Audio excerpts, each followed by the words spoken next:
అందరికీ praise the lord. ప్రభు అయిన యేసుక్రీస్తు నామమున మీకు అందరికీ శుభాలు తెలియజేస్తున్నాను. అందరు బాగున్నారు కదా? ఈరోజు వాగ్దానము యెషయా 62వ అధ్యాయము 3వ వచనము.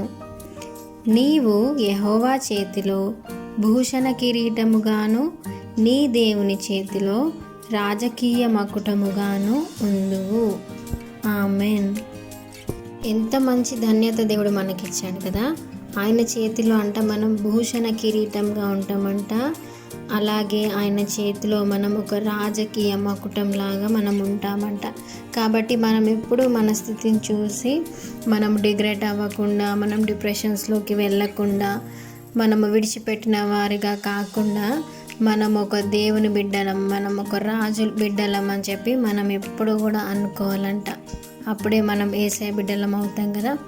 అదేవిధంగా మనం 4వ వచనంలో మనం చూసుకుంటే, విడువబడిన దానివన్నీ ఇక మీదట నీవనబడవు, పాడైనదని ఇకను నీ దేశమును గూర్చి చెప్పబడదు.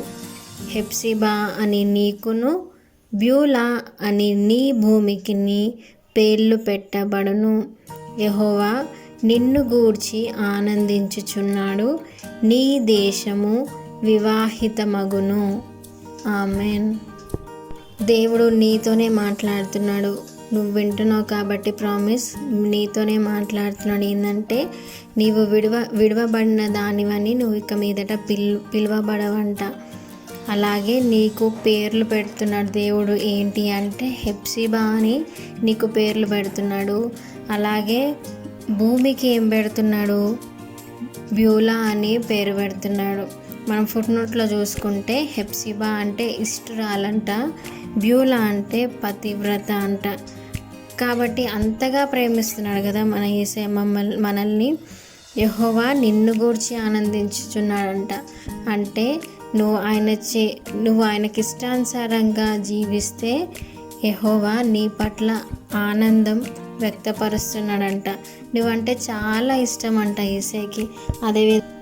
అదేవిధంగా మనం జకరియా 9వ అధ్యాయం 16వ వచనంలో మనం చూసుకుంటే, నా జనులు యెహోవా దేశములో కిరీటమందలి రత్నము వలెనున్నారు గనుక కాపరి తన మందను రక్షించున్నట్లు వారి దేవుడైన యెహోవా ఆ దినమున వారిని రక్షించును.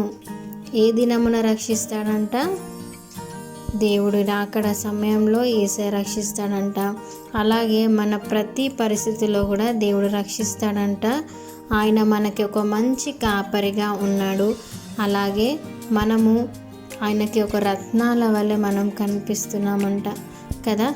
నిజమే, మన జీవితంలో ఎప్పుడు మనము మన పరిస్థితులను బట్టి, మనకున్న బాధలను బట్టి మనము దేవుణ్ణి విడిచిపెట్టే వారంగా ఉన్నామేమో. కానీ దేవుడు ఈరోజు ఇదే వాగ్దానం చేస్తున్నాడు. ఏంటంటే, బిడ్డ, నువ్వు నా చేయి విడిచిపెట్టినప్పటికీ నేను నీ చేయి విడిచిపెట్టలేదు. కాబట్టి నువ్వు నాకు ఎప్పుడు ఇష్టరాలుగానే ఉన్నావు. నేను నిన్ను నిత్యము ప్రేమిస్తున్నానని చెప్పి దేవుడు ఈరోజు ఈ వాగ్దానం ద్వారా మాట్లాడుతున్నాడు. నిజమే, ఆయన ఎప్పుడు విడిచిపెట్టే దేవుడు కాదు.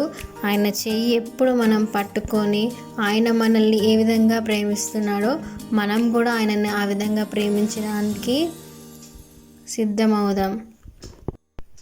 దేవుడు ఈ చిన్ని వాగ్దానాన్ని దీవించి ఆశీర్వదించును గాక.